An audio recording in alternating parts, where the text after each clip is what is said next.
que é a ação de improbidade administrativa. Na última aula, a gente viu do artigo 1º ao artigo 8º. Nesses artigos, nós cuidamos em ver muita coisa a respeito de sujeitos no processo da ação de improbidade, dos artigos 1º a 3º, depois 4º, 5º e 6º, algo a respeito do objeto, a classificação das improbidades. Não é? No artigo 7º, vimos um instituto autônomo, que é uma espécie de tutela de urgência, e no artigo 8º, a questão da sucessão, quando se trata de situação de que exista problema de pendência de condenação em ação de improbidade administrativa quando alguém venha a falecer. Tá? Muito bem. Hoje nós vamos dar continuidade aqui, trabalhando com o capítulo 2 da Lei 8429, Lei 8429, que é a Lei de Improbidade Administrativa.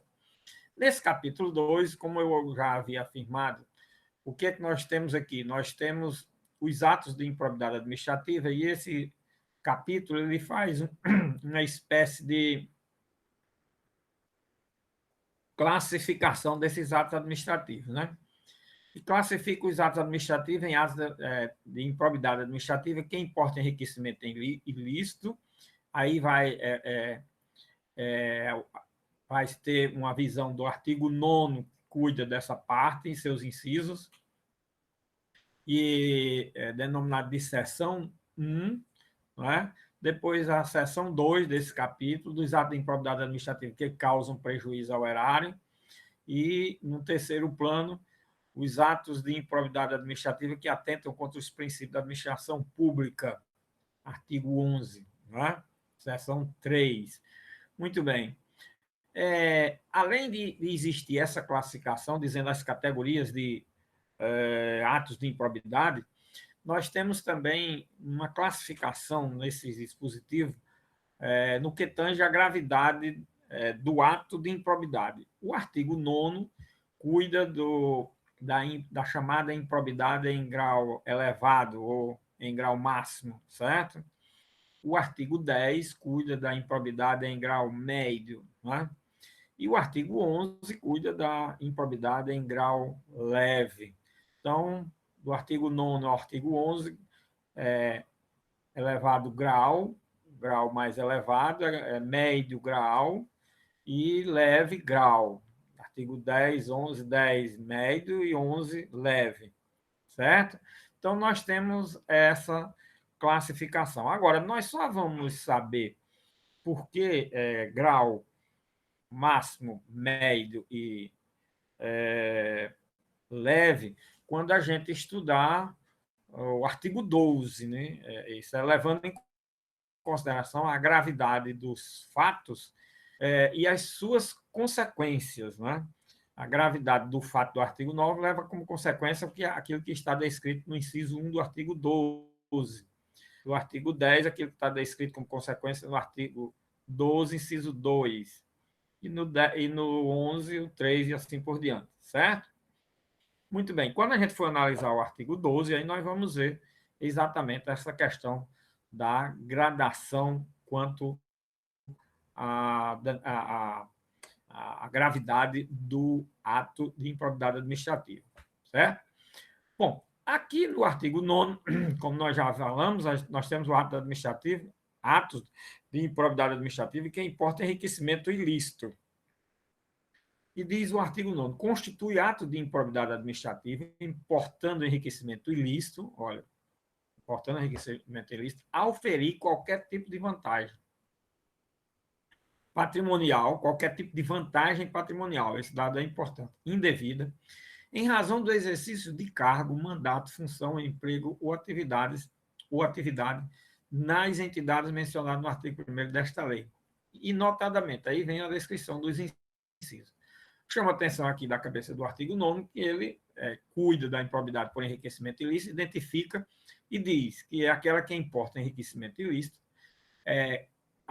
e que alguém venha a oferir qualquer vantagem patrimonial indevida em razão de qualquer atividade, seja ela eletiva, seja ela comissionado, seja ela, como nós já vimos remunerado ou não, seja agente público no conceito que tem no artigo 2º, todas essas situações no emprego e qualquer forma de atividade, não é? Que a gente já falou. E que essas atividades, qualquer uma delas, seja exercida numa daquelas entidades do artigo descritas no artigo 1º. Não é? E quais são essas improbidades?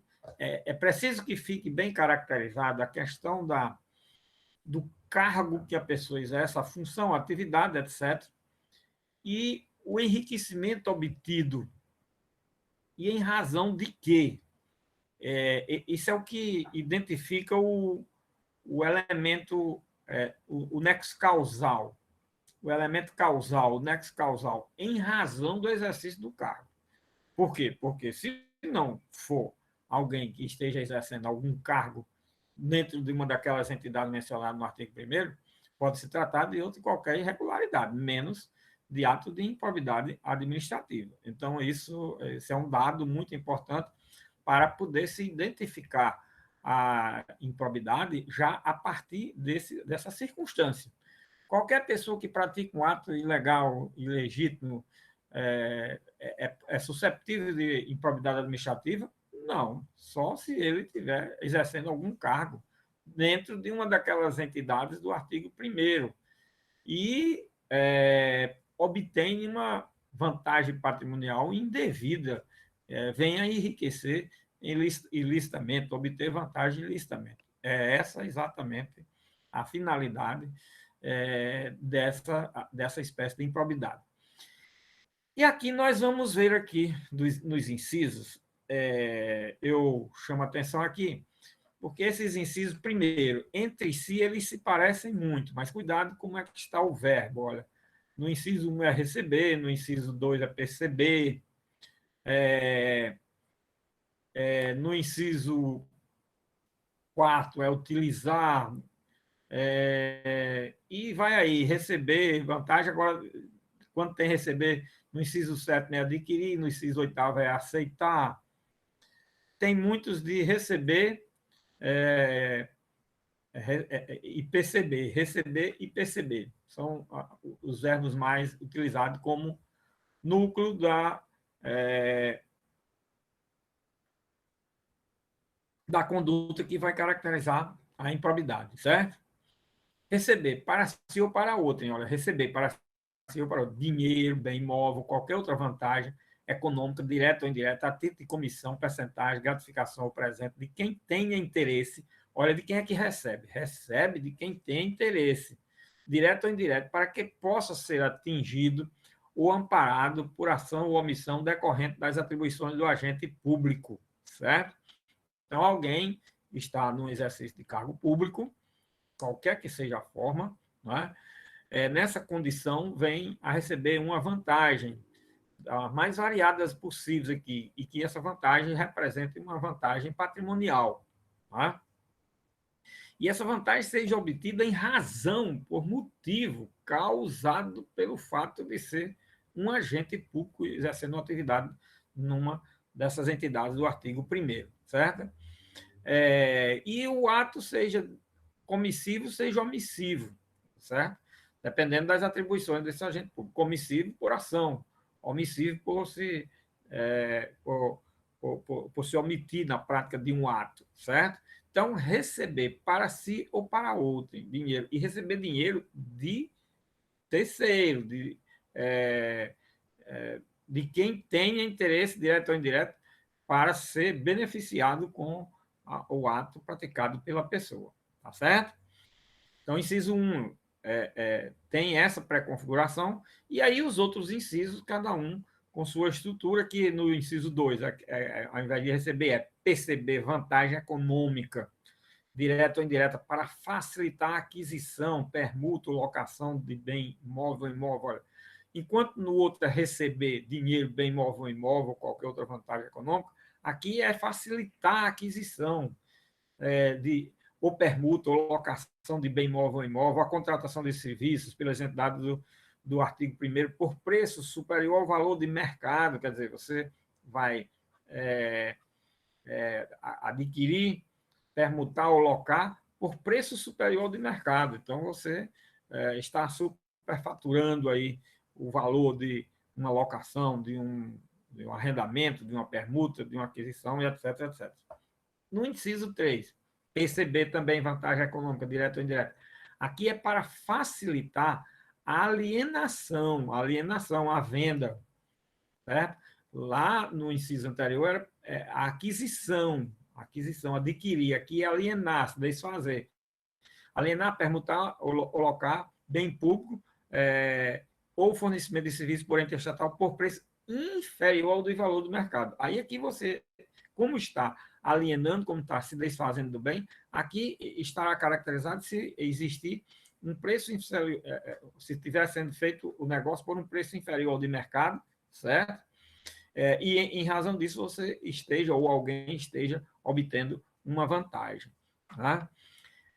No inciso 4, utilizar em obra ou serviço particular veículos, máquinas, equipamentos ou material de qualquer natureza. A utilização de equipamentos, máquinas e veículos ou qualquer espécie de material de propriedade ou à disposição de qualquer das entidades mencionadas no artigo 1º desta lei, bem como o trabalho de servidores públicos, empregados ou terceiros contratados por essas entidades. Ou seja, aqui utilizar esses bens, certo? Serviços ou bens de propriedade ou à disposição das entidades do artigo 1º, e até o trabalho de servidores públicos, empregados, terceiro, contratado por essas entidades. Aí nós temos aquelas situações que às vezes sempre se fala, alguém é contratado por um gabinete, não sei de que lá, e na realidade trabalha na fazenda, no sítio, na casa, como se fosse empregado particular,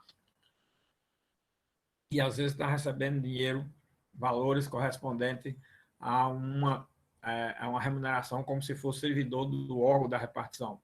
Certo? Como naquele caso, né, professor, da doméstica que perdeu o filho lá em Pernambuco, que ela trabalhava para o prefeito de Tamandaré e descobriu-se que ela não era empregada do da pessoa casal, física, era da prefeitura de era Tamandaré. remunerado pelo município. Pronto, nós estamos aí numa hipótese que se pode caracterizar como ato de improbidade, certo? Nos casos aqui de improbidade que nós estamos trabalhando, certo? Então, aí é exatamente essa hipótese do inciso 4, né? No inciso 5º, receber vantagem econômica de qualquer natureza para tolerar, olha, aqui é para tolerar a exploração ou a prática de jogos de azar, de lenocínio, de narcotráfico, de contrabando, de usura ou de qualquer outra atividade ilícita, ou aceitar a promessa de tal vantagem. Então, aqui é receber vantagem para tolerar algo, certo? De forma, algo ilícito. No inciso 6º, receber vantagem direta ou indireta para fazer declaração. Aqui é fazer declaração.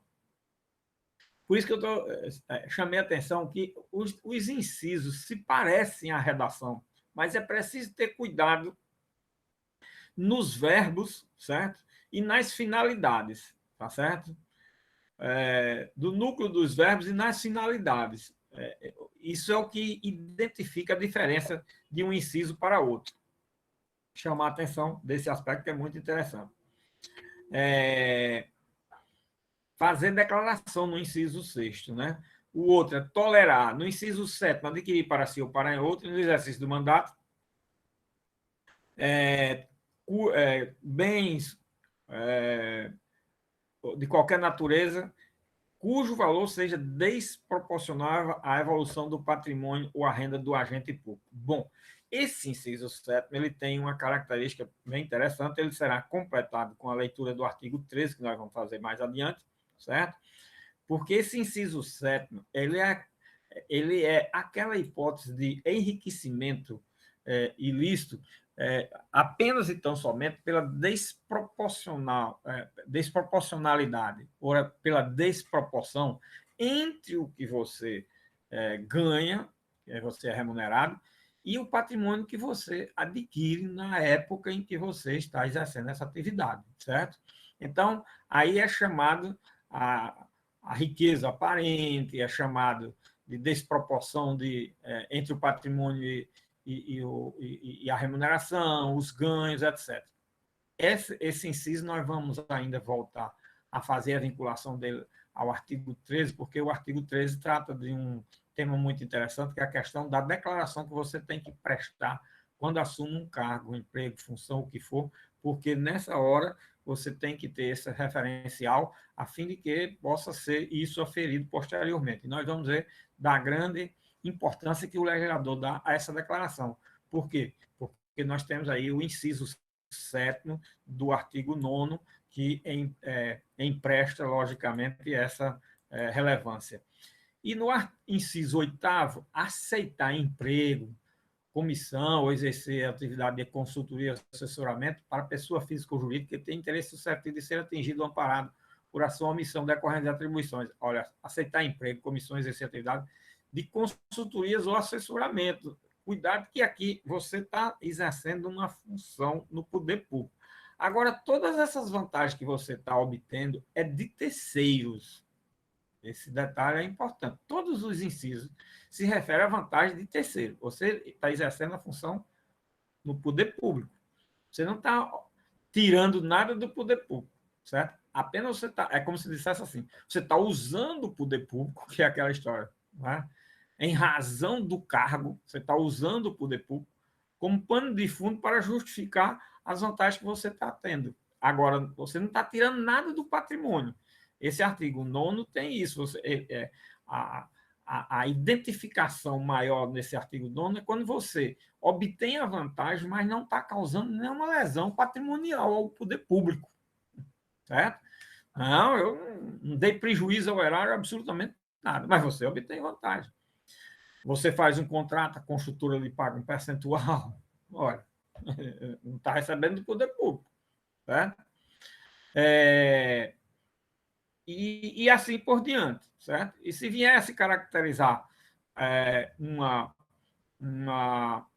além da vantagem aí, se viesse caracterizar um sobrepreço, uma coisa ainda tem, aí sim, já passa, nós vamos ver que passa lá para o artigo 10, é uma lesão ao patrimônio público, já é outra situação, certo?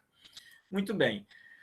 Artigo 9º, perceber vantagem econômica para intermediar a liberação e aplicação de verba pública de qualquer natureza. Aqui, principalmente quem trabalha em agência bancária, estatal, que possa liberar a aplicação de verba pública. Não, aqui é quem libera verba, aliás, no campo orçamentário, não é? No campo orçamentário, tá certo? Libera verba do orçamento sem as formalidades legais, sem ser de acordo com a previsão orçamentária. Verba pública de qualquer natureza. Receber vantagem econômica de qualquer natureza, direto ou indireto, para omitir ato de ofício, quer dizer, omitir ato de ofício, você tem que praticar o ato e deixa de praticar. Providência ou declaração a que esteja obrigado, ou presta uma declaração que esteja obrigado e não faz, tá certo? Tomar uma providência que tem obrigação e não faz. São atos sempre omissivos, né? Inciso 11, incorporar por qualquer forma ao seu patrimônio bens, rendas, verbas ou valores integrantes do acervo patrimonial das entidades mencionadas no artigo 1º desta lei. Incorporar bens ou rendas, verbas ou integrantes do acervo patrimonial das entidades, certo? Então, aqui também é incorporar por qualquer forma ao seu patrimônio, bens e renda. Usar em proveito próprio bens, rendas, verbas ou valores integrantes do acervo patrimonial das entidades mencionadas. Usar, repara o seguinte, usar em proveito próprio bens, rendas, verbas ou valores. Usar, fazer um empréstimo. Eu já vi muito essa situação. Alguém que trabalha como caixa do banco tira algum valor do banco. Aí diz, não, mas eu ia repor. Ele usou por um determinado período, mas dizendo que ia repor depois. É uma espécie de empréstimo que quer fazer. Então, aí se caracteriza também como ato de improbidade. Tá certo? Então, nós temos aí nesse elenco, que na realidade o elenco é só de 12 incisos, só que esses 12 incisos, na prática, eles se transformam em centenas ou milhares de situações, tá certo? muitas situações podem surgir em razão desses incisos, certo? Só são 10 ou 12 situações, ou 15 ou 20 situações. As situações, na prática, são as mais variadas possíveis, que eles podem ser já, certo? Aí, isso é o ato de improbidade quando você obtém alguma vantagem chamada vantagem ilícita. Não é? Aí, em seguida, nós temos a seção 2 dos atos de improbidade administrativa que causam prejuízo ao erário. Aí, aqui, olha, 10, artigo 10, constitui ato de improbidade administrativa que causa lesão ao erário. Olha, no artigo 9º, é enfatizada a questão de importa enriquecimento ilícito. No artigo 10, que se enfatiza, o ato causar lesão ao erário. Por qualquer ação que causa lesão ao erário, qualquer ação ou omissão, certo?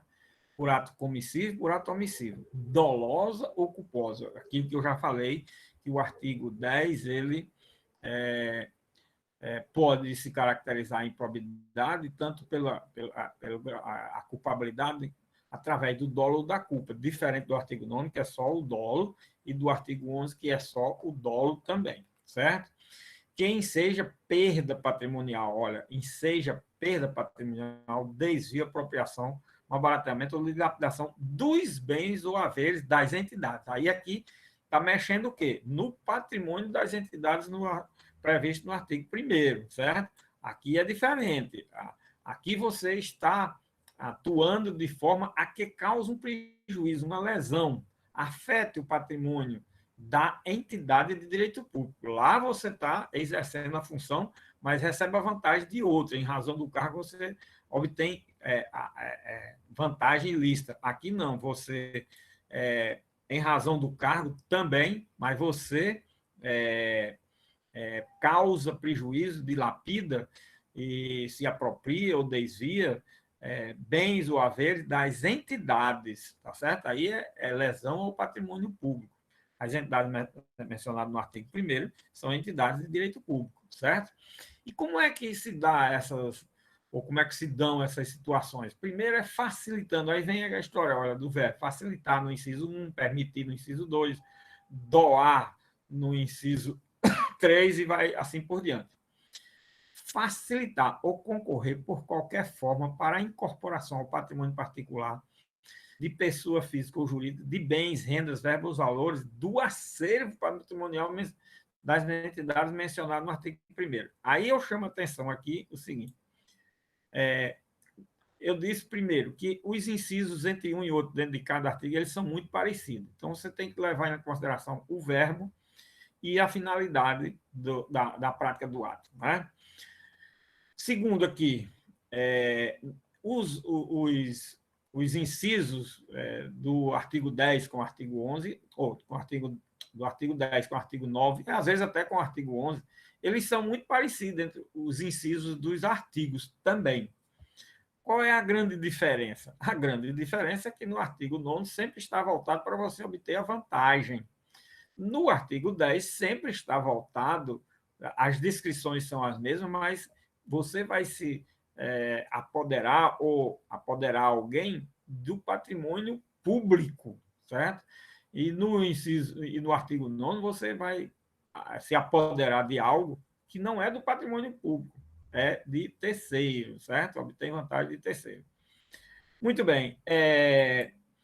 Aí aqui nós temos bens, renda ou valores integrantes do acervo patrimonial. Permitir ou concorrer que a pessoa física ou jurídica privada utilize bens, renda ou utilizar bens, rendas, valores integrantes do patrimônio público, do acervo das entidades do artigo 1º, sem a observância das formalidades legais ou regulamentares aplicáveis à espécie. Então, é interessante esses aspectos. No inciso 3º, doar a pessoa física ou jurídica, bem como ao ente despersonalizado, ainda que de fins educativos ou assistenciais, ou de assistências, bens, rendas, verbas ou valor do patrimônio de qualquer das entidades do artigo 1º, sem a observância das formalidades legais e regulamentares aplicáveis à espécie. Veja o seguinte, tanto nesse caso do inciso 2 como do inciso 3 são hipóteses que o ato pode ser praticado, não está vedado a prática do ato. Agora, eles precisam ser praticados de acordo com o regulamento daquela matéria, daquela situação.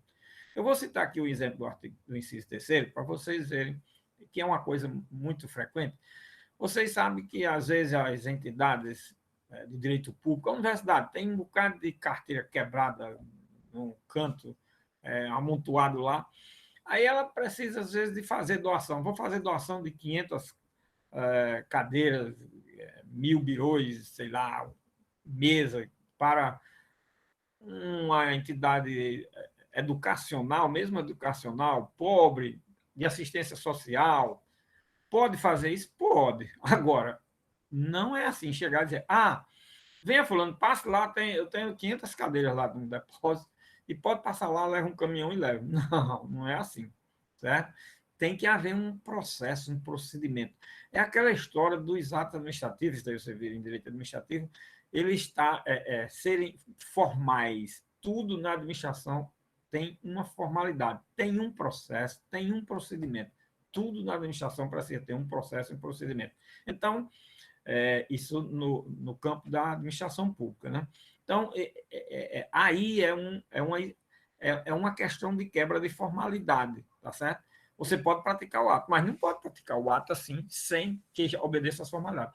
Aí, por exemplo, a própria lei de licitação é quem indica como é que você faz a doação desses bens, tá certo? E depois vem os regulamentos internos de cada repartição, como a universidade, por exemplo, tem o seu próprio estatuto, que tem também o disciplinamento mais portarias, provimentos, etc., de forma mais detalhada, como é que dá.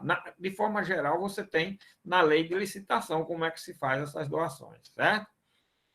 No inciso 4, permitir ou facilitar a alienação, permuta ou locação de bem, integra do patrimônio das entidades do artigo 1º, ou ainda prestação de serviço por parte delas, por preço inferior ao de mercado.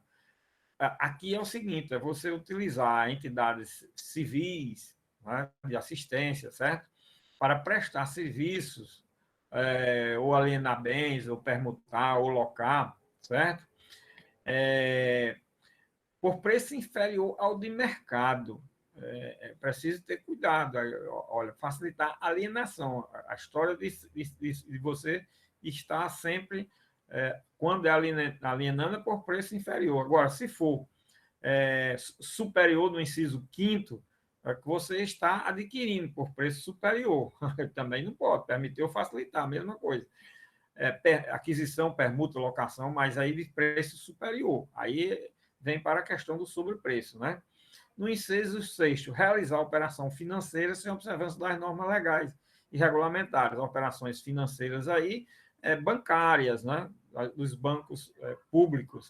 Conceder benefício administrativo ou fiscal sem observância das formalidades legais. Olha, conceder benefício é possível, administrativo ou fiscal, benefícios fiscais, isenções fiscais, isso, aquilo outro. É possível? Mas tem que ser de acordo com a lei, tem que ser formalizado e tem que se fazer rigorosamente de acordo com a lei. Se não for, pode estar diante de uma improbidade administrativa. Frustrar a licitude de processo licitatório de processo seletivo para a celebração de parcerias com entidades sem fins lucrativos ou dispensá-las indevidamente. Ou seja, deixar de realizar a licitação e fazer a parceria, celebrar contratos, firmar parcerias, certo? De forma indevida, não autorizada, não prevista por lei para aquela situação. 9, ordenar ou permitir a realização de despesas não autorizadas em lei ou regulamento. Fazer uma despesa da compra de material, de um bem, da prestação de um serviço, sem existir autorização legal, se não está previsto no orçamento, é irregular. Agir negligentemente na arrecadação de tributo ou renda, bem como no que diz respeito à conservação do patrimônio público. Então, nós, nesse caso aqui, nós temos o seguinte, olha, a administração ela tem que zelar pela cobrança de impostos, de arrecadação do tributo, certo? Se ela não o fizer com eficiência, pode estar negligenciando, certo? E pode ensejar uma improbidade administrativa. liberar verba pública sem estrita observância das normas pertinentes ou influir de qualquer forma para a sua participação, aplicação irregular, liberar verba para construir isso, fazer aquilo para o órgão tal, para a entidade tal, tem que ser de acordo com as regulamentações. Permitir facilitar ou concorrer para que terceiros se enriqueçam ilicitamente, facilitar o enriquecimento de alguém às custas do erário público, né? Permitir que se utilizem em obra ou serviço particular veículos, máquinas, equipamentos de propriedade das entidades mencionadas no artigo 1º, bem como o trabalho de servidor público, empregados ou terceiros contratados por essas entidades. Olha aqui também a questão do uso de pessoas com forma de configuração de lesão ao patrimônio público. Celebrar contrato ou outro instrumento que tenha objeto a prestação de serviços públicos por meio de gestão associada sem observação das formalidades da lei. Tem muito aqui, a partir desse inciso 14, 15, principalmente, nós temos muitas questões relativas a contratos, parcerias, prestação de serviços, convênios, firmados com entidades, consórcios, aqui no inciso 15 é consórcio, gestão associada no inciso 14, incorporação ao patrimônio aqui no inciso 14, 15, 16, facilitar o concorrer para incorporação ao patrimônio particular de pessoa física ou jurídica de bens e rendas das pessoas mencionadas no artigo 1º, certo? Mediante celebração de parceria sem observância das formalidades ou regulamentares aplicáveis à espécie, certo? Permitir ou concorrer para que pessoa física ou jurídica privada utilize bens, rendas ou serviços das pessoas mencionadas no artigo 1º, celebrar parcerias na administração pública com entidades privadas sem observância das formalidades. Repare que esses agir aqui dos incisos, principalmente 14 em diante, são situações que podem existir. Agora, para existir, precisa sempre estar de acordo com o regulamento que cuida de cada uma dessas situações. Agir negligentemente na celebração, fiscalização e análise das prestações de contas de parcerias firmadas pela administração. Olha, a questão da prestação de conta é muito importante, não é? Liberar recursos de parceria firmado pela administração sem a estrita observância das normas pertinentes. É possível liberar? Mas você precisa fazer de acordo com a lei. Liberar recursos de parcerias firmadas pela administração com entidades privadas sem a estrita observância das normas pertinentes ou influir de qualquer forma para a sua aplicação irregular.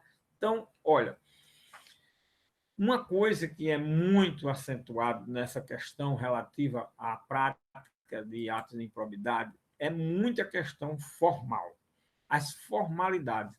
Formalidades são exigências legais, formalidades são instaurações de processos e procedimentos, certo?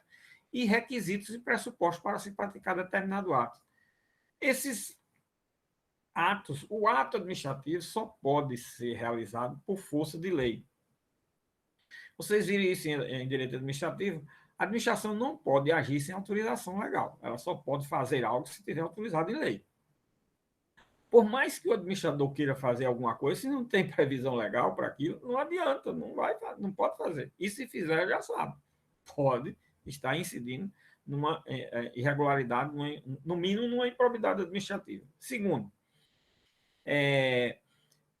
além de existir a lei, tem que existir o processo, o procedimento total, senão não vai poder exatamente também se realizar o ato. Então, essa questão da formalidade no aspecto legal, de existência de pressupostos, requisitos, etc., autorização legal, regulamentar, etc., e a questão da formalidade procedimental, no que diz respeito à existência do processo ou de um procedimento, isso é de uma importância a toda prova, certo?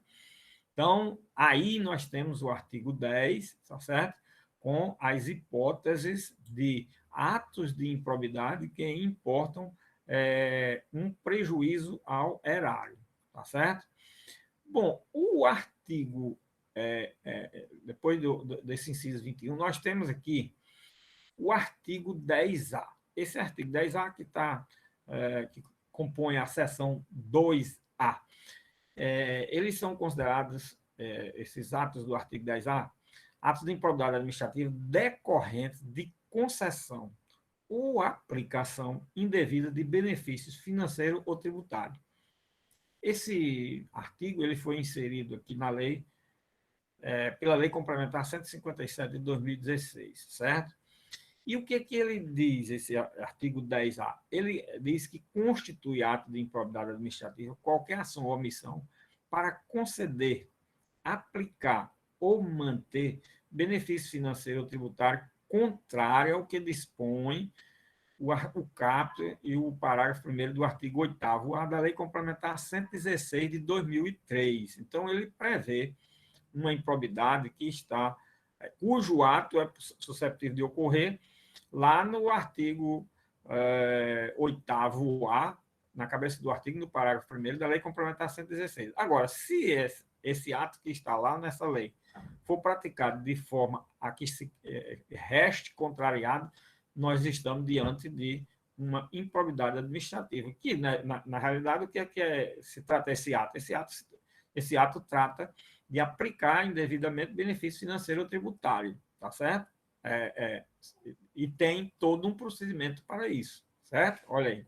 Se não for, não será, logicamente, aliás, logicamente, possível de se configurar, pelo menos como elemento objetivo, a improbidade administrativa. Bom, esse artigo 10A tem uma explicação aqui. Professor, por que foi inserido esse artigo aí? Quando, por exemplo, do inciso 15 a 21 do mesmo artigo 10, teve vários incisos inseridos aí, incluído através de lei. E esse daqui deveria constituir também um outro inciso 22. É verdade, realmente. E por que foi escolhido um artigo? Aqui foi escolhido um artigo porque nós temos uma explicação. É que para essa situação dessa lei específica, para esse caso específico, inserido pela Lei Complementar 157, em razão desse ato que existe na Lei Complementar 116, no seu artigo 8º-A, o legislador também criou um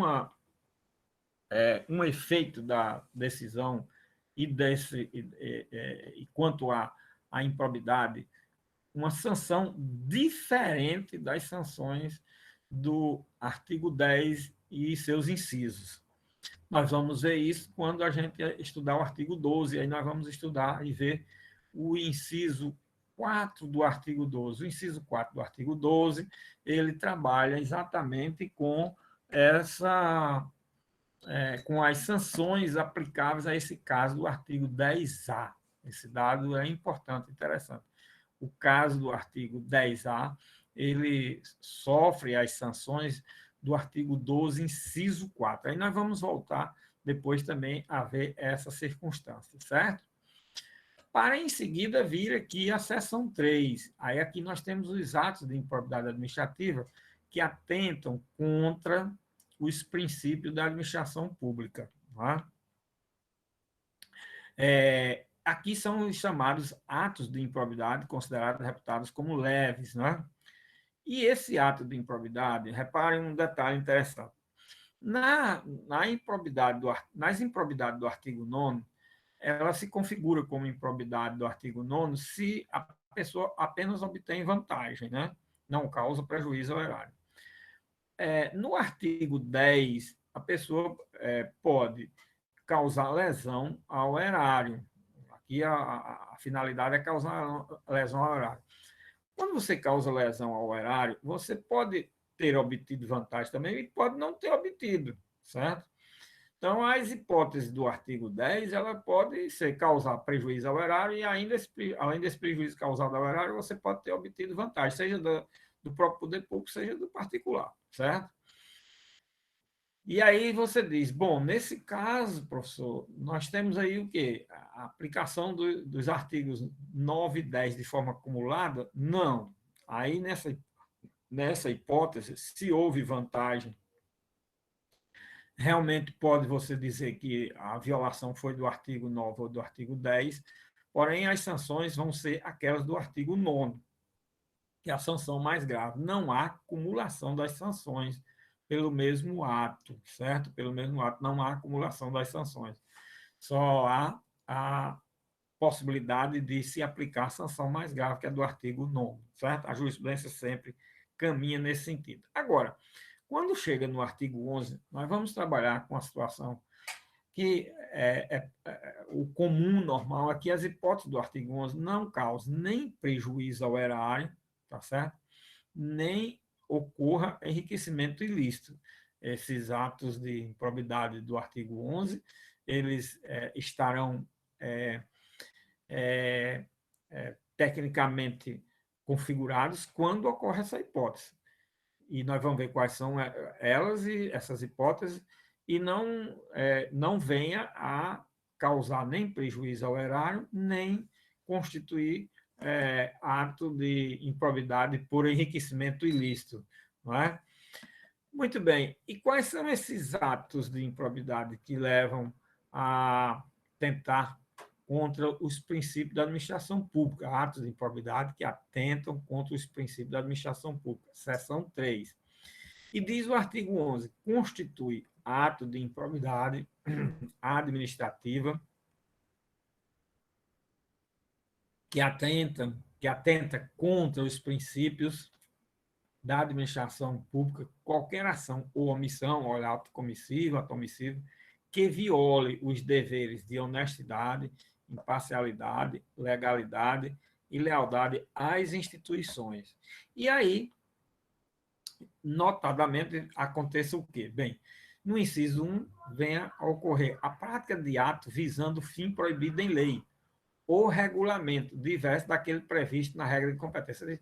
Mas, professor, nós vimos muitas hipóteses de atos que são praticados, que são configurados como de improbidade, por não ter sido cumprida a lei, regulamento, etc. Aí aqui volta a repetir a mesma coisa, cuidado, volta a repetir, mas aqui não exige que tenha havido prejuízo ao patrimônio, nem tenha havido vantagem ilícita, apenas não foi atendido os ditames legais. Esse aqui é o sentido do artigo 11. Esse inciso 1, na realidade, ele visa um ato de improbidade com aquilo que nós temos lá na lei da ação popular, quando define os elementos do ato administrativo, certo? Praticar visando o fim. Visando o fim é o que o ato administrativo tem que ter uma finalidade. Se por acaso não se realiza a finalidade prevista na lei, nós temos um defeito do ato que implica em quê?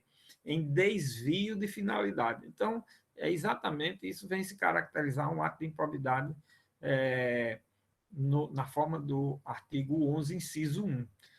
É o que caracteriza. E também quando há uma quebra de regra de competência, né? Visando um fim proibido da lei ou regulamento diverso daquele previsto na regra de competência. Quer dizer, você tem competência para isso e faz aquilo, ou deixa de fazer isso ou aquilo que está previsto para fazer, e assim por diante. Essas situações elas se caracterizam como desvio de finalidade, esse inciso 1, certo? O inciso 2, retardar ou deixar de praticar indevidamente ato de ofício. Reparem aqui o detalhe. Nós já vimos isso, professor, já. Só que lá, causando prejuízo ao erário ou enriquecimento ilícito. E aqui, não é. Basta que tenha havido o quê? Retardamento daquilo que eu deveria fazer e não fiz, ou deixo de praticar aquilo que teria que praticar, certo? Revelar fato ou circunstância de que tem ciência em razão das atribuições e que deva permanecer em segredo. Esses cargos que são exercidos em repartições que guardam segredos como bancos, receita, etc. Então, revelar algum fato ou circunstância que tem ciência em razão das atribuições que deva permanecer em segredo também ato de improbidade, mesmo que não cause prejuízo ao erário ou não venha a se obter vantagem ilícita. Negar publicidade aos atos oficiais. Ou seja, o ato tem que ser publicado e publicizado. Ele é publicizado na forma também prevista. A lei, os regulamentos, prevê como os atos são publicados, tem que colocar portal de transparência e assim por diante. Se não for cumpridos os rituais, forem cumpridos os rituais da publicidade, nós estamos diante de uma improbidade do artigo 11. Frustrar a licitude de concurso público. Aqui nós temos várias situações que podem ocorrer. Uma é não realizar concurso público estando necessitando de servidores e não se realiza o concurso. É uma forma, certo? Outra é realizar o concurso, não se nomeia, é outra forma, certo? Outra é fazer o concurso público de forma irregular, ou a investidura de forma irregular. São várias situações que levam a frustrar a licitude de um concurso público, né?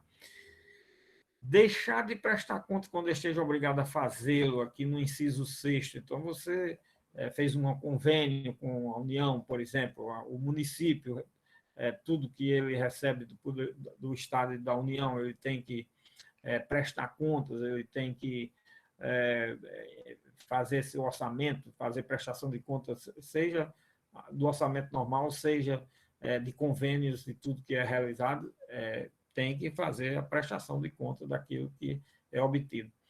Revelar ou permitir que chegue ao conhecimento de terceiro, antes da respectiva divulgação oficial, teor de medida político-econômica capaz de afetar o preço da mercadoria, bem ou serviço. Aqui, por exemplo, o governo vai baixar a medida de pacote econômico, onde venha a modificar problema de preço, problema vem afetar muito a questão da economia de preços no mercado, etc., e revelar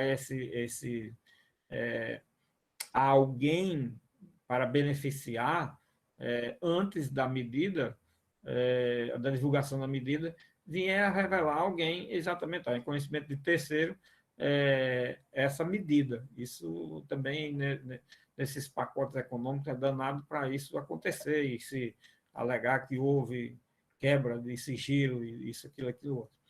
Descumprir as normas relativas à celebração, fiscalização e aprovação de contas de parcerias firmadas pela administração pública com entidades privadas. Aí aqui vem exatamente aquelas outras hipóteses, tanto o inciso 8º, 9º, 10º, de questão de parcerias e de possibilidade de se fazer algo, porém sem a previsão e lei, sem o atendimento ao regulamento da matéria. Deixar de cumprir a exigência de requisitos de acessibilidade previsto na legislação. Olha, esse daqui é de acessibilidade. Eu já falei sobre esse assunto aqui. Quanto à lei de acessibilidade, na questão relativa a acesso à informação e de acessibilidade também na própria de facilitação para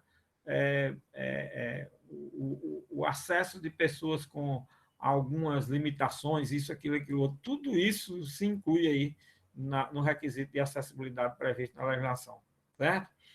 Transferir recurso à entidade privada em razão de prestação de serviço na área de saúde, sem a prévia celebração do contrato, convênio ou instrumento congênero.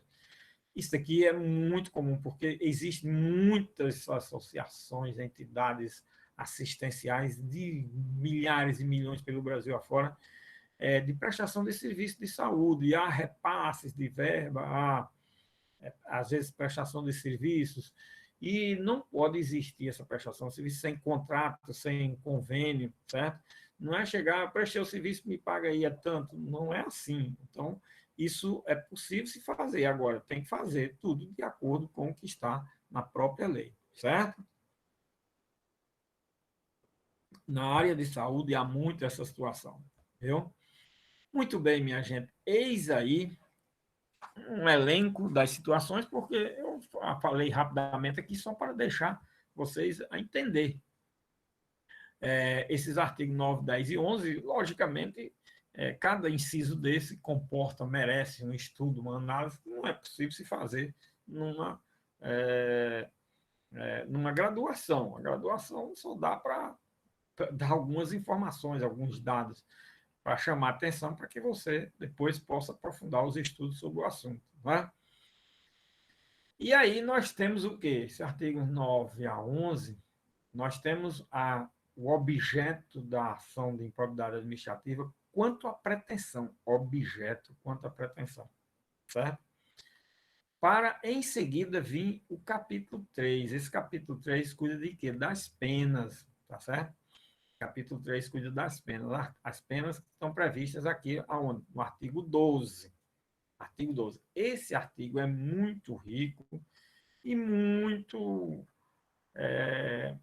cheio de informações, de dados, situações técnicas, etc, etc. Certo? Todos esses artigos com os seus incisos. Nós temos uma riqueza muito grande de dados e informações sobre ele. Vamos lá. Vamos analisá-lo. Estamos vendo aí o quê? Que esse é um artigo que cuida do objeto da ação de improbidade administrativa quanto ao resultado, ou seja, quanto aos efeitos da sentença. Primeiro ponto que tem que fixar aqui, tá certo? E que o legislador chama das penas, que são as sanções aplicáveis. Esse é um segundo outro ponto que a gente tem que ver. E diz esse artigo 12 o seguinte, olha, independentemente das sanções penais, civis e administrativas previstas na legislação específica, está o responsável pelo ato de improbidade sujeito às seguintes combinações. Bom, eu já quero chamar a atenção aqui dessa primeira parte do artigo 12 para o seguinte, para aquilo que eu já falei, que essa lei de improbidade administrativa, ela trouxe, na realidade, uma quarta espécie de responsabilidade para dentro de nosso sistema jurídico. Até a Constituição de 88, nós tínhamos uma classificação de responsabilidades nesse campo, penal, civil e administrativo. E olha o que diz o artigo 12. Independentemente das sanções penais, civis e administrativas previstas na legislação específica de cada um desses ramos do direito, está o responsável pelo ato de improbidade administrativa, está o responsável pelo ato de improbidade sujeito às seguintes combinações. Olha, está o responsável pela prática do ato sujeito às seguintes sanções, penas. O legislador chama aqui de combinações. Está vendo? Diferente. Se diferencia das outras, que nós temos essas três e mais, que o legislador está dizendo, e mais essas daqui, que podem ser aplicadas isolada ou cumulativamente, de acordo com a gravidade do fato. Olha, aqui nós vamos ter agora a descrição das penas no inciso 1, 2, 3 e 4. O inciso 1, ele cuida das penas dos atos de improbidade do artigo 9º, certo? Os atos de improbidade do artigo 9º, que são chamados atos de improbidade grave, né?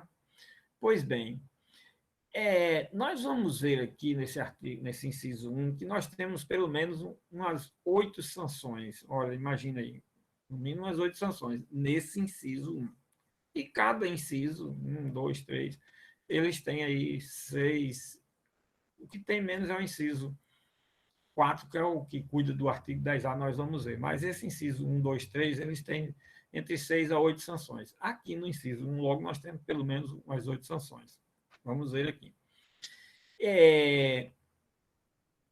E estas sanções, o que é que diz a cabeça do artigo? Elas podem ser aplicadas isolada ou cumulativamente, de acordo com a gravidade do fato. O que é que nós temos aí? Nós temos aquilo que em direito penal seria dosimetria da pena. Nós temos aquilo que é atendimento ao princípio da proporcionalidade entre o ato e a sanção que deve sofrer esse ato, certo? Então, esses são dados e elementos que precisam ser vistos e ter cuidado para se trabalhar quando se está diante desse artigo 12, certo?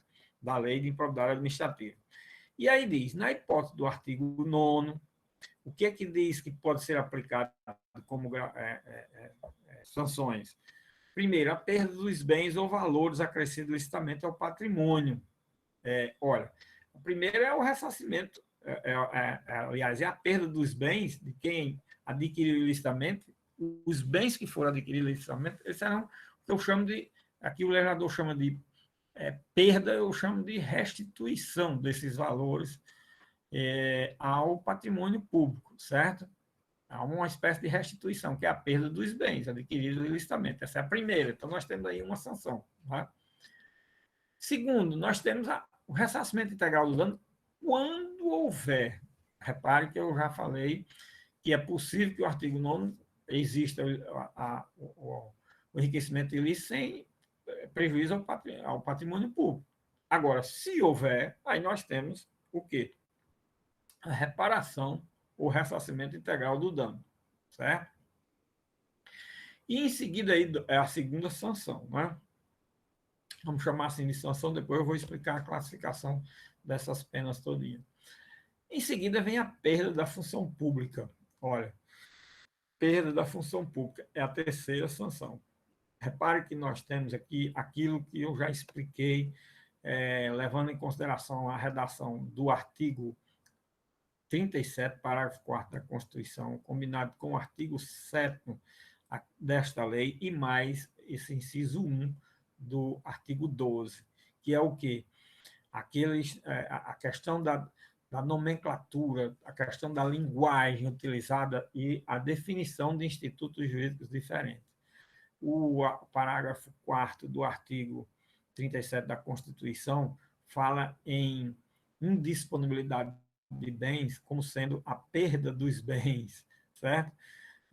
Trocou lá a indisponibilidade trocou perdas de bens por indisponibilidade, quando na realidade nós já vimos que indisponibilidade dos bens é uma espécie de medida cautelar ou tutela de urgência que está regulamentada no artigo 7º da lei, tá certo?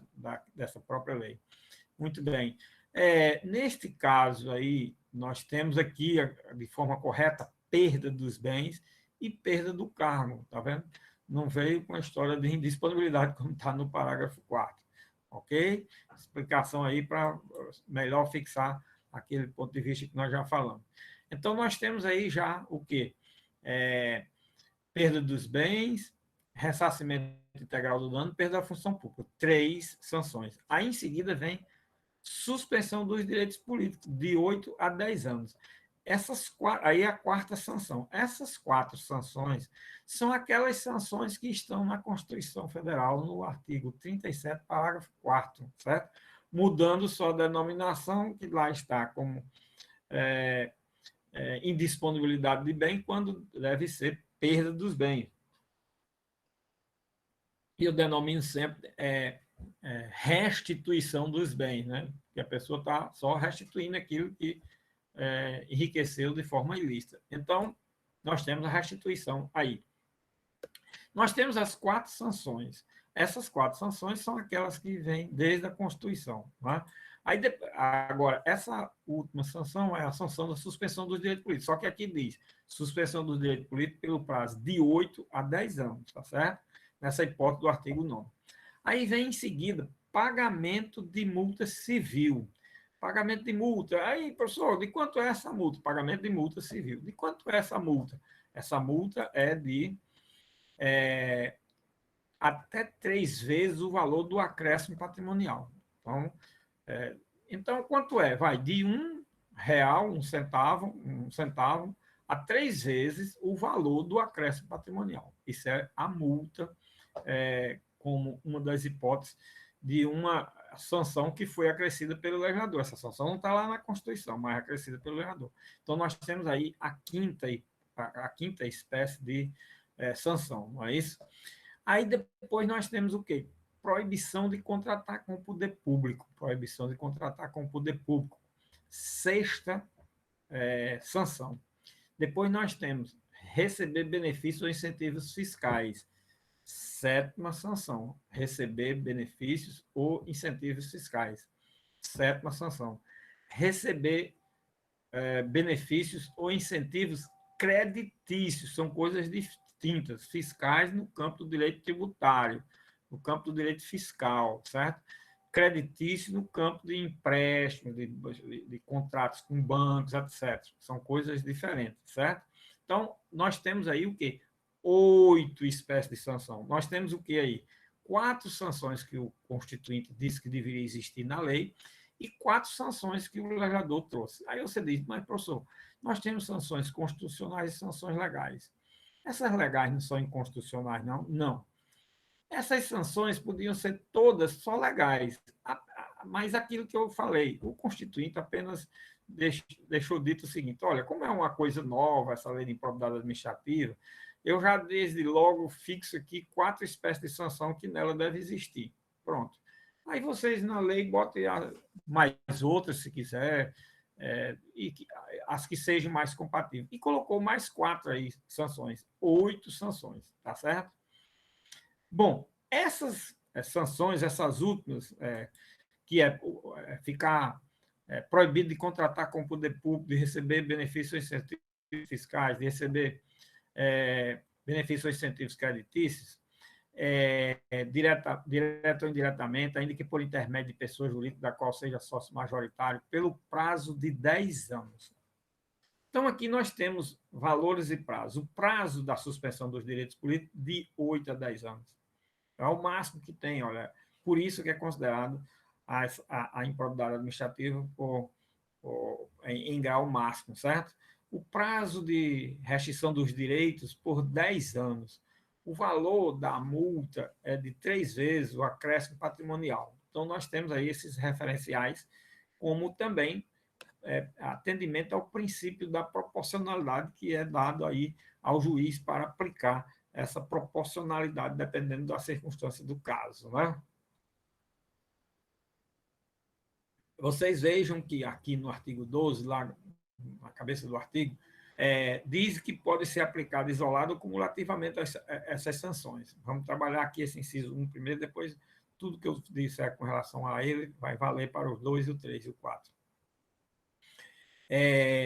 Pode ser aplicado isolado e cumulativamente. Então, dependendo da gravidade do caso, pode ser aplicado só a reparação do dano, pode ser aplicado só a perda da função pública e assim por diante. Pode ser aplicado algumas ou todas as sanções desse inciso 1, no caso de a improbidade ser do artigo 9º, certo? Então, só a questão de ser isolado ou cumulativamente, nós temos um primeiro critério de proporcionalidade. Um segundo critério nós temos aí exatamente a final da redação da cabeça do artigo 12, de acordo com a gravidade do fato, certo? De acordo com a gravidade do fato. Nós temos a segunda forma de atendimento ao princípio da proporcionalidade. No parágrafo único desse artigo 12, nós temos, na fixação das penas previstas nesta lei, o juiz levará em conta a extensão do dano causado, assim como o proveito patrimonial obtido pelo agente. Ora, o que é que nós temos aí? Nós temos mais 2 outros critérios de proporcionalidade. Os critérios de proporcionalidade do inciso do artigo 12 são que essas sanções podem ser aplicadas isolada ou cumulativamente, algumas ou todas. É um primeiro critério. Segundo, a gravidade do fato. Terceiro, a extensão do dano causado. A extensão do dano causado. Terceiro. Quarto, o proveito patrimonial obtido pelo agente. Então, nós temos aí 4 critérios de proporcionalidade que o legislador trabalha, certo? Sem falar no critério, que é outro critério também legal, que é de ter as improbidades graves, do artigo 9º, certo? As improbidades média e as leves, tá certo? As improbidades grave, média e leve. Sem esquecer esse detalhe. Por quê? Porque é também um atendimento ao princípio da proporcionalidade no que diz respeito às espécies de improbidade. Então, aqui nós temos também um atendimento ao princípio da proporcionalidade, né? Aqui, depois, nós vamos fazer agora uma classificação dessas sanções previstas aqui nesse artigo 12, inciso 1 da Lei 8429, que essa classificação que nós vamos fazer aqui, ela se presta também a atender aos outros incisos. Nós temos aqui a chamada classificação por efeito de sentença. Eu chamo a atenção aqui de dois aspectos. Primeiro, repare que os efeitos da sentença aqui, eles implicam em situações as mais variadas possíveis. E aí nós podemos trabalhar com um questionamento a respeito dos efeitos da sentença na ação de improbidade, apesar dessa ação de improbidade ser considerada de natureza civil, se os efeitos da sentença na ação de improbidade são susceptíveis de serem enquadrados dentro dos efeitos da sentença de uma ação, de um processo civil comum, certo? E nós vimos quais são esses efeitos lá, os efeitos principais: declaratório, constitutivo, condenatório, condenatório das 3 obrigações, de pagar, fazer e não fazer, entrega de coisa, mandamental, executório ou executivo lato sensu, certo? Então, são esses efeitos clássicos principais. Aqui nós temos o quê? Perda dos bens, perda da função pública, ressarcimento integral do dano, suspensão dos direitos políticos, pagamento de multa, proibição de contratar com o poder público, proibição de receber benefícios ou incentivos fiscais, proibição de receber benefícios ou incentivos creditícios. Olha, nós temos uma variedade muito grande. Essa variedade se enquadra dentro daquelas hipóteses. Vamos ver. Nós temos aqui, como efeito da sentença, nós temos situações de perda de direitos. Quando é perda dos bens, é a perda do direito. Você perde o patrimônio, aquele patrimônio que aparentemente era seu. Eu digo aparentemente porque foi obtido ilicitamente, né? Perda da função pública. A perda da função pública é outra perda de direito, certo? Perda de direito. Nós temos aí 2 perdas de direito. Perda de direito pode ser considerado como uma obrigação de fazer e não fazer, porque de pagar não é, de entregar não é. Perda de direito seria uma obrigação de fazer ou não fazer, declarar, constituir, mandar, não é. Não é? Então, é uma situação aí que me parece que vai além. Aí eu deixo aqui o questionamento para vocês aprofundarem depois os estudos, a análise, se os efeitos clássicos da sentença respondem. Então, nós temos aí perda de direitos, uma categoria de efeitos da sentença aqui. Restrição de direitos. Onde é que nós temos restrições de direitos? Suspensão dos direitos políticos, é uma restrição de direitos, certo? Que vai na hipótese do artigo 9 de 8 a 10 anos. Depois nós temos o quê? Uma sanção patrimonial. Sanção patrimonial, que é o quê? O pagamento de multa é uma sanção patrimonial. Então, nós temos perda de direito, nós temos limitação de direitos ou restrição de direitos. Aí nós temos sanção patrimonial, que é a questão da multa, a sanção patrimonial. E por que é que eu chamo de sanção patrimonial? Porque aqui, minha gente, não é nem uma reparação do dano que foi causado, nem uma restituição dos valores obtidos ilicitamente, certo? É diferente, aqui é um pagamento de multa. Então, nós temos como restrição de direito, nós temos 3 ou 4 restrições de direito. 4, suspensão dos direitos políticos, proibição de contratar com o poder público, proibição de receber benefícios ou incentivos fiscais e proibição de receber incentivos ou incentivos creditícios. Nós temos 4 restrições de direitos. 4 restrições de direito, uma sanção patrimonial, e aí nós temos uma reparação de dano. A reparação de dano vai para a obrigação de pagar quantia, certo? Aí tudo bem, certo? Aí vai para o clássico. E temos a restituição, que é a perda dos bens, o que eu chamo de restituição, que é também perda dos bens. Vamos dizer, seria aí uma obrigação de entregar, então seria, sei lá, ou de reparar, se for valores, seria também patrimonial de pagar. Mas se for devolver bens, seria de entrega de coisas. Você estaria dentro daquela situação clássica. Agora, outra coisa que poderia incluir na situação clássica, a multa. A multa é em valores. É em valores, então é a obrigação de pagar. Tudo bem. Agora, a perda de direito e suspensão dos direitos políticos poderia ser incluído nisso daí? Então, fica esse questionamento para isso ser aprofundado, que é muito interessante a gente saber se nós estamos diante de uma situação em que se enquadra ou não os efeitos de uma sentença da ação de improbidade administrativa nos efeitos clássicos de um processo civil. Esse é um ponto muito interessante, aspecto relevante. Isso tudo é muito importante porque, na hora de aplicar a sanção e na hora de estudar e compreender um instituto desse, é muito importante que se saiba com o que é que está lidando, com o que é que se está tratando. Sem se saber o que está se tratando, é difícil você entender um instituto, discutir, se aprofundar e debater e saber o que está fazendo, até ao aplicar a sanção. Né? Tudo isso é muito importante. Às vezes, as consequências na aplicação das sanções, como vai aplicar, isso tudo implica em situações que não são aquelas, às vezes, clássicas. Não é? Então, nós temos quantas espécies de sanções e quantas espécies de efeito da sentença em cada artigo. No artigo 9, inciso 1 do artigo 12, nós temos 5, a classificação são 5 efeitos da sentença diferentes. 2 efeitos, um de perda, outro de restrição de direitos, o terceiro, sanção patrimonial, o quarto, reparação do dano, o quinto, restituição da coisa. Olha aí. 5, isso classifica em 5 categorias de efeitos da sentença numa ação de improbidade administrativa. Isso vai para a prova, mesmo, minha gente, é o que eu vou pedir na prova. Quando eu disser que fale sobre os efeitos da sentença na ação de improbidade administrativa, tudo isso que eu estou falando aqui é para ser colocado.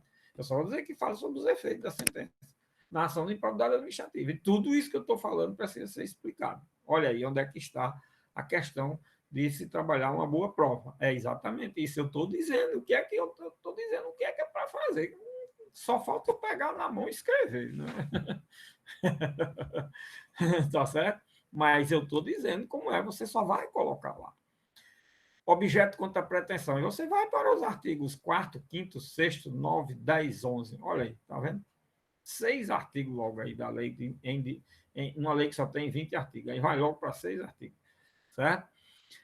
Bom, esse é o panorama que nós temos a respeito do inciso 1, que não vai ser diferente agora, vamos dizer, nos outros incisos, vai facilitar. Os outros incisos não precisam de eu estar explicando tudo isso. Né? Vamos ver aqui o que é que a gente pode ver aqui nos outros incisos. Aí, nos outros incisos, que é o artigo 10, aí nós temos, que é o inciso 2, que corresponde às sanções dos atos de improbidade do artigo 10, diz, na hipótese do artigo 10, ressarcimento integral do dano. Aí aqui a primeira coisa é o quê? Ressarcimento integral do dano. Perda dos bens ou valores acrescidos licitamente ao patrimônio, se concorrer essa circunstância aqui, só vai ocorrer se tiver havido as duas coisas cumulativas, que é possível que não tenha havido. É possível que tenha havido só a lesão ao patrimônio, certo? Se não tiver havido vantagem, não vai devolver valores, né? Entregar coisas, certo? Terceiro, perda da função pública. Terceiro, tá certo? Quarto, suspensão dos direitos políticos. Aqui é que começa a mudar as coisas. Suspensão do direito político de quanto? De 5 a 8 anos. No inciso anterior é de 8 a 10. Aqui é de 5 a 8. Por isso que é considerado o quê? De grau médio, certo? De 5 a 8 anos. Pagamento de multa civil, de proibição de contratar, receber benefício, etc. Tudo isso pelo prazo de quanto? 5 anos. Qual é o prazo do inciso 1? 10 anos. Essas restrições de direito, que vai desde proibido de contratar com o poder público, receber benefícios fiscais, receber benefícios creditícios, é pelo prazo de 10 anos no inciso 1. No inciso 2, é pelo prazo de 5 anos, é a metade do tempo. Então, olha, uma sanção de grau médio em relação a outra sanção. O outro é de grau máximo, né? E aqui, com relação ao inciso 2, pagamento de multa civil, certo? Pagamento de multa civil de quê? Até 2 vezes o valor do dano. Aqui muda 2 coisas. Primeiro, quantas vezes? Só 2 vezes. E o critério vai ser com base 2 vezes de quê? 2 vezes do valor do dano. O inciso 1 é 3 vezes do valor do enriquecimento ilícito, certo? Então, são todas essas coisas que precisam ser postas, entendidas e compreendidas de forma bem clara, certo? E bem objetiva. E a perda a restrição desses outros direitos, que é de 5 anos, tá certo? Então, no inciso 2, nós temos aí a mesma classificação, pode olhar que são as mesmas coisas. Reparação do dano, restituição da coisa, restrição de direitos, perda de direitos e sanção patrimonial, multa, tudo. A classificação desses 5 espécies de efeitos são as mesmas, certo? São 5 espécies de efeitos que, na realidade, estão previstos como 8 espécies de pena. São 8 espécies de pena que dá 5 tipos de efeitos diferentes, certo? Esse aspecto é interessante aí. Bom, aí vem o inciso 3, né? Que é a chamada improbidade de grau leve. Se é de grau leve, então na hipótese, que é a hipótese do artigo 11, que é a violação aos princípios da administração, né? E aí vem esse artigo 11, que dificilmente ele pode ter causado prejuízo ao erário. Se tiver causado, aí tem o ressarcimento integral do dano, se tiver causado. Não tem devolução de valores obtidos ilicitamente, porque nesse artigo aí não vai se caracterizar nunca essa hipótese do artigo 11, vai para o artigo 9º, certo? Agora, esses outros atos aí do artigo 11, eventualmente, pode ser que eles tenham causado algum prejuízo ao erário, certo? Se tiver havido, aí tem que haver ressarcimento do dano. Se tiver havido, certo? Aí é a primeira, ressarcimento integral do dano. Se houver. Aí depois vem o restante, perda da função pública, suspensão dos direitos políticos, só não tem aqui diminui uma das espécies de pena, que é a devolução dos valores. Mas pagamento de multa tem, civil. E como é que tem? Qual é o critério para o pagamento da multa aqui? O critério também muda. Aqui é até, no artigo 12, inciso 3, é até 100 vezes, vixe Maria, 100 vezes, mas o valor da remuneração percebida pelo agente público, certo? É 100 vezes o valor da remuneração do agente público. Esse dado é importante para não assombrar demais aí, porque 100 vezes deixa aí uma situação de muito... Nossa, aqui é mais grave. Não, é porque é em cima do valor da remuneração do agente público. Ok? A suspensão dos direitos políticos dá por quanto tempo? Aí a suspensão do direito político, olha, de 3 a 5 anos. Olha, o primeiro é de 8 a 10, o segundo é de 5 a 8, e o terceiro é de 3 a 5. Grau leve em relação aos outros, né? Em relação aos outros. Né? Multa 100 vezes, mas levando em consideração o valor da remuneração do agente público. Né? E, professor, e aquelas restrições de direitos? Proibido de contratar com multa pública, receber benefícios? Tem também. Mas o tempo, 3 anos. Olha, o primeiro é 10, o segundo é 5 e o terceiro é 3 anos. Tá certo? Então, aqui no inciso 3, diminui uma das espécies de sanções, que é a impossibilidade de ter havido vantagem indevida, certo? Aí não tem a sanção de devolução de valores, nem de bens, etc. Certo? E isso que tem a diferença do inciso 3 para os demais. E, logicamente, com relação aos prazos e a gravidade da situação, em atendimento ao princípio da proporcionalidade. Não é? Bom, minha gente, aí vem o inciso 4, né? O inciso 4, que prevê uma espécie de sanção, certo? Para o caso do artigo 10A. E é por isso que essa situação do 10A foi incluído como um artigo 10A e não como um inciso. Por quê? Porque todos aqueles que foram incluídos como inciso recebem a mesma sanção, certo? Na forma do inciso 3. Agora, esse do artigo 10A não é a mesma sanção. Como é a sanção? Vamos ver aqui. Na hipótese prevista no artigo 10A, o que é que existe? Perda da função pública é uma perda de direitos. Suspensão dos direitos políticos de 5 a 8 anos, o prazo é aquele mesmo de lá, tá certo? E multa civil de até 3 vezes o valor do benefício financeiro ou tributário. Bom, aqui, com relação, quantas penas são? São só 3 penas. São só 3 penas, primeiro. Segundo, essas penas são o quê? Perda de direitos, restrição de direitos e reparação do dano, não, e sanção patrimonial, certo? E sanção patrimonial. Nem tem a reparação do dano, nem tem a vantagem indevida devolvida, certo? Então, o inciso 4 tem 3 categorias de sanções, certo? Tem 3 espécies de sanções e 3 categorias de efeitos da sentença, certo?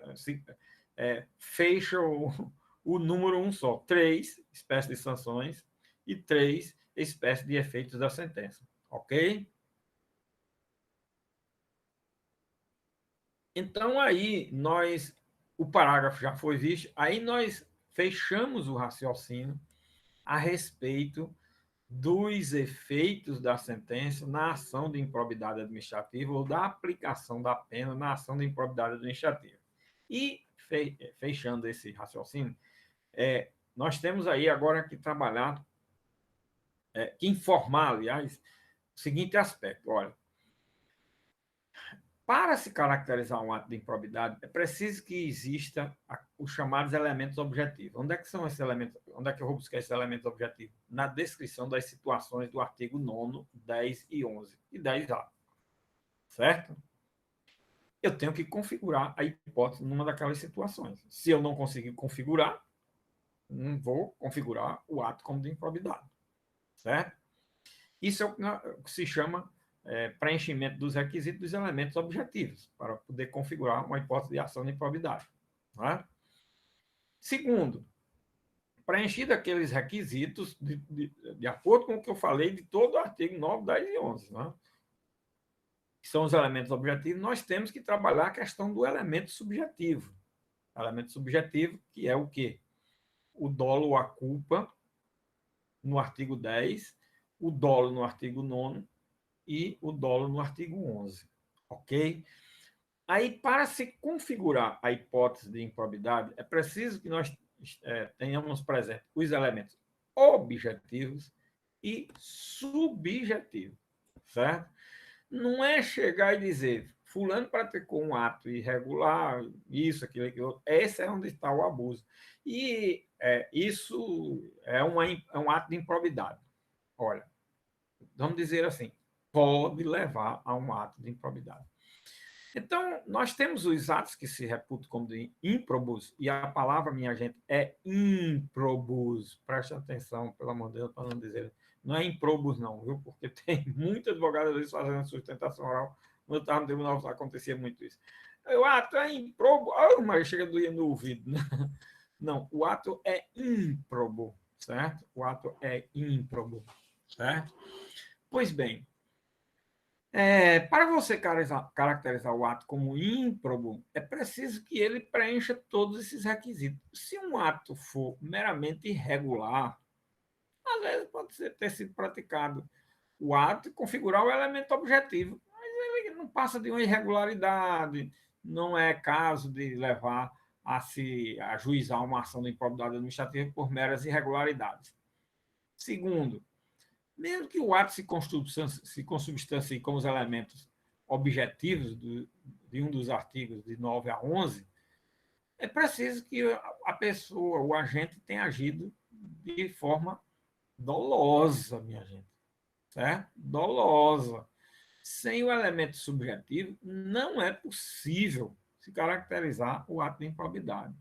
Aí é outro campo que precisa ser trabalhado também, explorado, que é dolo, aí vem desde o direito penal, e vem o estudo específico do direito de improbidade, do direito dos atos de improbidade, E se não tiver, não é caso de improbidade. E o que está acontecendo? Esse artigo 11 ele é muito susceptível de conduzir os atos, às vezes meramente irregulares, a uma improbidade e no campo objetivo. A pessoa, não, isso aqui não houve a formalidade. Não, não houve a formalidade, tá certo. Pode se encaixar no artigo 11, mas não houve a formalidade por quê? O porquê da formalidade é muito importante, muito interessante, que é aí as circunstâncias de como o caso foi praticado. Como é? Porque um dos dados, vou dar aqui só alguns dados. Se vocês trabalharem em direito penal, já sabem como é, que leva a se analisar e indicar a possibilidade de uma da análise de um elemento subjetivo, seja ele a dolo ou a culpa, é a questão relativa às circunstâncias que cercam o fato, minha gente.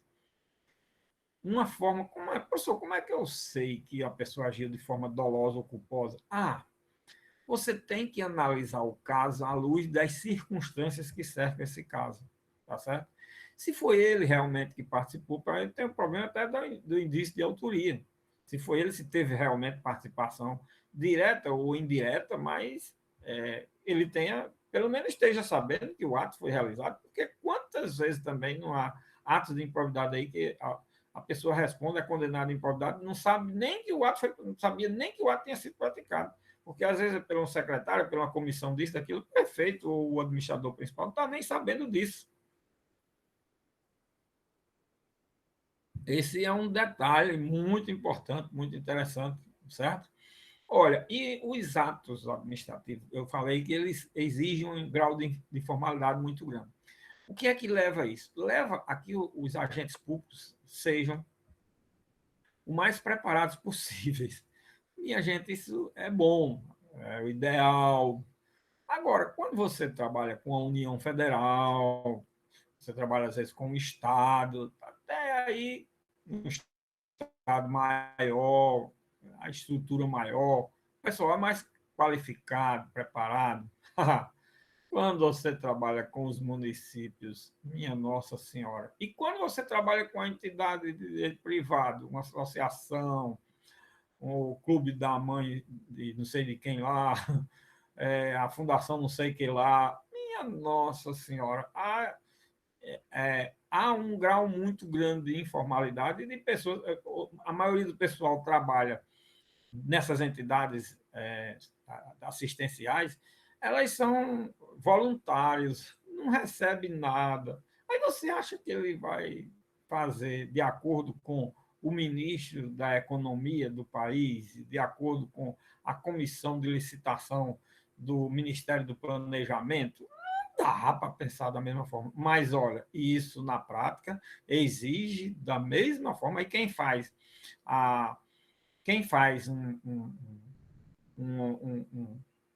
uma fiscalização numa licitação de uma comissão de licitação do Ministério do Planejamento, da Economia, do que for, da Educação, o que for, é a mesma CGU que faz da construção de um aterro sanitário, de um açude, de uns banheiros no mercado público lá de uma cidade do interior, num pedaço de rua, tudo. Aí querem que seja da mesma forma como se fosse de, um, de uma comissão de licitação ou de pessoas com o mesmo preparo. Tudo isso a gente vê na prática. Nossa Senhora, quando a prática dita as situações serem muito diferentes do que a gente vê na teoria, minha gente, naquela visão meramente abstrata, com conceitos abstratos aqui, que é compreensível, mas às vezes não é aplicável com o mesmo rigor que deve ser aplicado em igualdade de condições com as mais variadas formas das coisas acontecerem no país. É um detalhe aí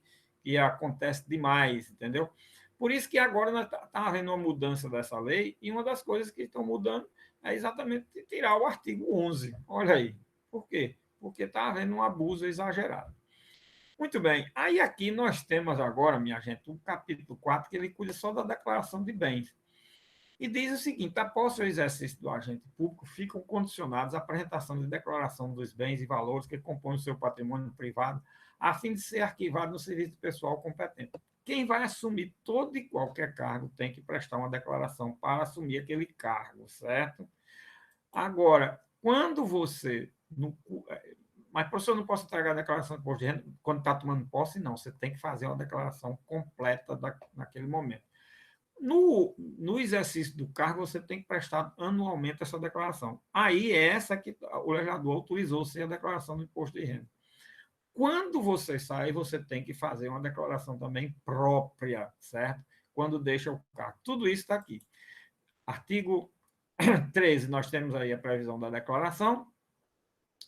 E o parágrafo 1º diz que compreende a declaração. Bem, a declaração compreenderá imóveis, móveis, semoventes, dinheiro, títulos, ações e qualquer outra espécie de bens e valores patrimoniais localizados no país ou no exterior, e, quando for o caso, abrangerá os bens e valores patrimoniais do cônjuge, companheiro, dos filhos e de outras pessoas que vivam sob a dependência econômica do declarante, excluídos apenas os objetos e utensílios de uso doméstico. Está vendo? O que é que deve constar na declaração? Está aí no parágrafo 1º. A declaração de bens será anualmente atualizada e na data em que o agente público deixar o exercício do mandato, cargo, emprego ou função. Olha, aqui está dizendo exatamente, no momento em que você assume, que você anualmente tem que prestar, e também quando deixa o exercício do cargo, mandato, emprego ou função. Tá certo? E no parágrafo 4º diz, aquela do anual, a declaração a seu critério, poderá entregar cópia da declaração, o declarante, aliás, a seu critério, poderá entregar a cópia da declaração anual de bens apresentadas à Delegacia da Receita Federal na conformidade da legislação do imposto de renda. Pronto. O parágrafo 4º está autorizando essa possibilidade. Que possibilidade? Da declaração ser aquela anual do imposto de renda. E o parágrafo 3º, repare como o legislador é rigoroso com essa declaração. Será punido com a pena de demissão a bem do serviço público, sem prejuízo de outras sanções cabíveis, o agente público que se recusar a prestar a declaração dos bens dentro do prazo determinado ou que a prestar falsa. Olha aí, esse artigo 13 todo, na sua completude, como o legislador leva a sério essa questão dessa declaração. Por quê? Porque essa declaração ela vai se prestar a ser o elemento base para aquele inciso 7 do artigo 9º, que é o quê? Você já está com 1 ano de um emprego. Ganha quanto desse emprego? Ganho 10 mil reais por mês. 10 mil reais é um bom salário, né? É um bom salário. Um bom salário. Mas você, dentro de 1 ano, já adquiriu patrimônio de 2 milhões. Nossa, como foi isso? Aí é importante a declaração agora para saber se você já tinha esses bens, se você tinha condições de, com esses bens, adquirir outro, porque pela renda que você recebe de 1 ano, não vai ser possível. A renda de 1 ano vai dar 100 mil, 120 mil reais. Como é que você já tem um patrimônio de 2 milhões, além daquele da declaração? Aí você tem que ver o que tinha na declaração, quanto é que ganhou no tempo. Aí já tem, olha, você já tem um elemento objetivo para configurar a hipótese do inciso certo. Só que as circunstâncias do caso é que vai indicar se realmente é um ato de improbidade ou não, tá vendo? E se você agiu de forma dolosa, né? E se houve a violação ao patrimônio de forma culposa, quer dizer, todos esses fatores precisam ser levados em consideração na análise, mas eles são logo trabalhados em cima da ideia do que consta nessa declaração, tá vendo? Então, é preciso ter muito cuidado, porque os órgãos de controle vão olhar primeiro. Deixa eu ver a declaração aí de renda. Deixa eu ver as declarações anuais que apresentava. Aí vai verificar. A declaração quando saiu, ou se está ainda no cargo. A declaração que entrou e a declaração que apresenta anualmente. Deixa eu olhar aí. Nossa, o que é isso? Por isso que é importante apresentar a declaração da pessoa, da esposa, de filhos, de familiares que vivem sob a dependência, tudo, porque é muito importante, é relevante isso daí. E o legislador levou a sério. O legislador leva a sério. Pela redação do artigo 13, é muito sério o problema. O problema é que, na prática, às vezes, isso é meio negligenciado, muito negligenciado, certo? Bom, pessoal, aí depois do artigo 13, nós vamos trabalhar aí já com outro capítulo, que é o capítulo 5 do procedimento administrativo e do processo judicial. Então, nós temos aí o quê? nós temos aí já outros temas que não vai ser preciso trabalhar hoje, lógico, né? Não é? Nós vamos trabalhar na próxima aula, se Deus quiser, que continuará sendo síncrono para a gente conseguir seguir esse beabá que eu estou falando aqui até concluir todo o texto legal, certo? Já vão 2 aulas sobre ação de improbidade, que vocês estão vendo aí que a riqueza de informações é muito grande. A gente fala que cansa 1h40 minutos, 1h30, mais de 1h30, e só dá para ver hoje, olha, em quantidade de artigos, 9, 10, 11, 12, 13, 5 artigos, só que a quantidade e o volume de informação aí é muito grande. E trabalhamos 2 temas essenciais, o objeto quanto à pretensão, o objeto quanto ao resultado, efeito da sentença, classificação, tipos de penas e vai por aí afora. Né? Muita coisa trabalhada, certo? Muito bem, então a gente fica por aqui. Uma boa noite para todos. Hoje é segunda, nós vamos ter aula quinta-noite, né? Quinta-noite, se Deus quiser. Né? Quinta-noite, então, boa semana, bom proveito, bons estudos, bom trabalho, o que vocês Boa noite, fazem. professor. Tudo para tudo, certo? Tá bom, gente? Boa noite, professor. Boa noite, turma. Um abraço, felicidade para todos, viu? Uma boa semana, se Deus quiser. Boa noite, professor. Boa semana. Boa noite, prof.